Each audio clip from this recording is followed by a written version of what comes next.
उसी दे देते हैं। जय हिंद दोस्तों। जय हिंद। मेरा नाम Mithilesh Thakur. Profession I am Indian army soldier. ताली बजाओ सब लोग।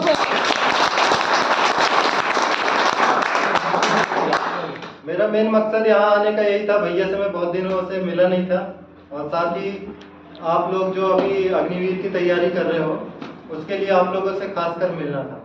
इसीलिए मैंने ये समय निकाला कि दोपहर में सभी लोग मिल जाएंगे। मैं तुम्हारे लिए आया, ताली बजाओ।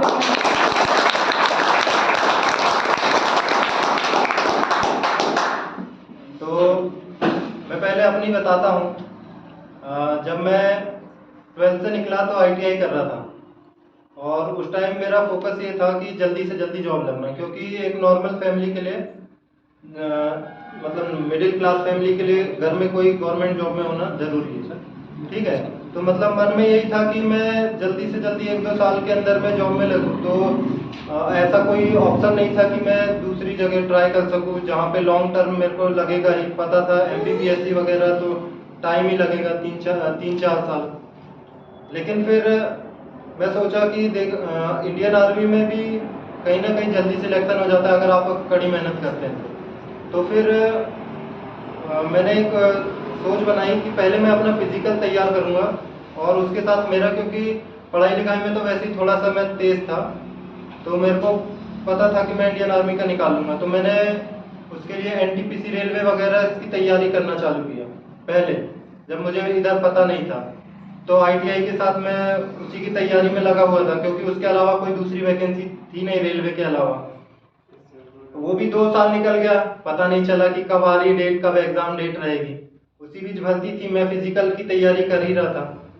तो फिर मतलब मेरा फिजिकल निकला, उसके बाद मैं प्रिपरेशन और करने लगा। फिर भैया से तो मेरा पहले से कांटेक्ट था, लेकिन मैं ऐसा क्लास वाइज नहीं था। पर फिर हम लोग का जब लॉकडाउन लगा, लॉकडाउन के बाद हमने फरवरी और मार्च, फरवरी में मतलब भर्ती देखे थे। फरवरी में हम लोग का फिजिकल मेडिकल वगैरह। फरवरी क्या है, सन कौन सा था वो? 2020। 2019 में भर्ती देखी शायद आप। नहीं 19 में दिसंबर में फॉर्म डाला था। दिसंबर में। और फरवरी में हमने फिजिकल दिए थे। हाँ। तो मार्च में हम लोग का एग्जाम होने का था, लेकिन मार्च में लग गया कोरोना। तो वो एग्जाम बढ़ते बढ़ते अप्रैल में गया, अप्रैल से जून में गया, जून के बाद 11 नवंबर को हुआ। 1 नवंबर को सर। 1 नवंबर को हुआ। तो उस बीच में हम लोग की प्रिपरेशन कहीं हो ही नहीं पा रही थी, कोरोना लग गया। फिर पढ़ाई का कोई जरिया नहीं था, जो भी था मतलब बुक्स और अपने पास जो मटेरियल था वो था। लेकिन उसी बीच राजा भैया को किसी ने बताया कि जूम ऐप से ऑनलाइन क्लास लगती है करके। तो फिर हम लोग यहाँ पे लगभग 30-40 लड़के थे जिन्होंने ग्रुप बनाया। फिर भैया से सभी कांटेक्ट में आए। फिर हम लोग दिन रात कोई समय नहीं देखते थे, कभी भी क्लास लगाना, कभी भी पढ़ना। और उसके बाद मतलब पढ़ाई बहुत तेजी से चलने लगी थी, जिसमें भैया ने हम लोग को कम से कम भी 4 से 5 बार ऐसा पूरा सिलेबस जो होता है शुरू से लास्ट तक पूरा सिलेबस कंप्लीट कराया, क्योंकि एग्जाम डेट बढ़ते जा रही थी। तो फिर हम लोग की प्रिपरेशन भी अच्छी हो चुकी थी। अब लास्ट टाइम में अक्टूबर नवंबर के टाइम क्या हुआ, एग्जाम डेट आ गई थी और फिर कोरोना भी कम हो गया था। तो भैया ने फिर 15-20 दिन के लिए सभी को बुलाया क्लास में कि अब तुम्हारी प्रिपरेशन ठीक हो गई है, अब तुम यहाँ पे आके एग्जाम जो क्वेश्चन होता है, क्वेश्चन पेपर, उसकी यहाँ पे प्रैक्टिस करो। और फिर आंसर की भी देते थे भैया, जिसमें तुम टिक लगाओ, कहाँ गलती करते हो, माइनस मार्किंग। मतलब भैया पेपर खुद बनाते थे और हमको देते थे, और हम लोग यहाँ पे क्लास में सॉल्व करते थे।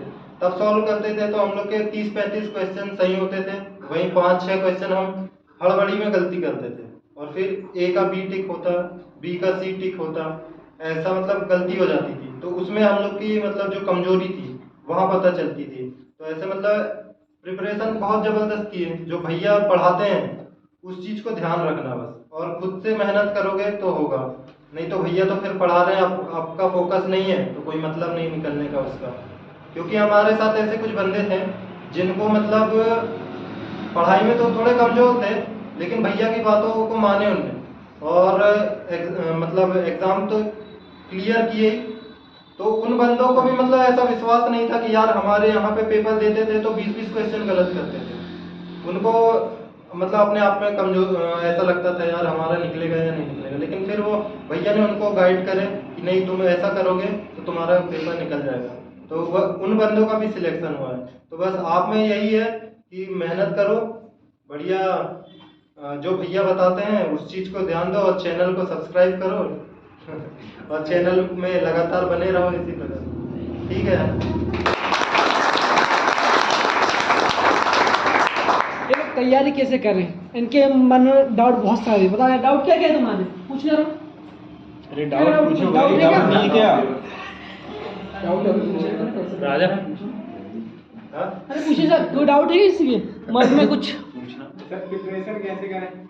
प्रिपरेशन देखो भैया इतना सुबह 7 बजे से लेके कितना 3 बजे तक कराई दे रहे हैं। ठीक है। मतलब घर में प्रिपरेशन ये है कि लूसेंट का विविध तैयार करें। ठीक है।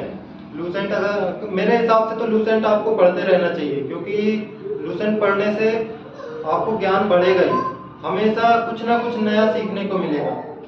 सर एक क्वेश्चन, आप कितने घंटे पढ़ते थे? हमारा तो कोई टाइम ही नहीं था, क्लास लगते रहती थी हमारी। सुबह लगती थी 7-7:30 बजे करीब, तो वो 12 बजे क्लोज होती थी। फिर दोपहर में 3-3:30-4 बजे करीब लगती थी ना 1 घंटे की क्लास। फिर शाम को लगती थी 6 से 7 और रात में लगती थी 11 से 12।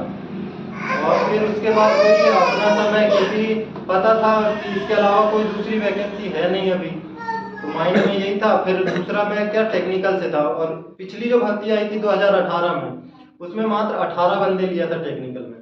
तो माइंड में यही चल रहा था कि इस बार सभी ने 45 प्लस क्वेश्चन करे हैं, और हम लोग के साथ लगभग 140 करीब लड़के एग्जाम देने बैठे थे। तो बस माइंड में यही था कि वैकेंसी कम ना हो, तो उस चक्कर में अब सोचना पड़ता है कि यार इतना कर लिए हैं तो थोड़ा और मेहनत कर ली जाए, 15-20 दिन हो सके तो अपने से। तो बस वही सोच के मेहनत करते थे। तो उसमें ऐसा है कि अपने माइंड में आ गया यार अगर इस बार की छोड़ दिए तो अगली बार हो सके निकला नहीं निकला, आगे का किसने देखा।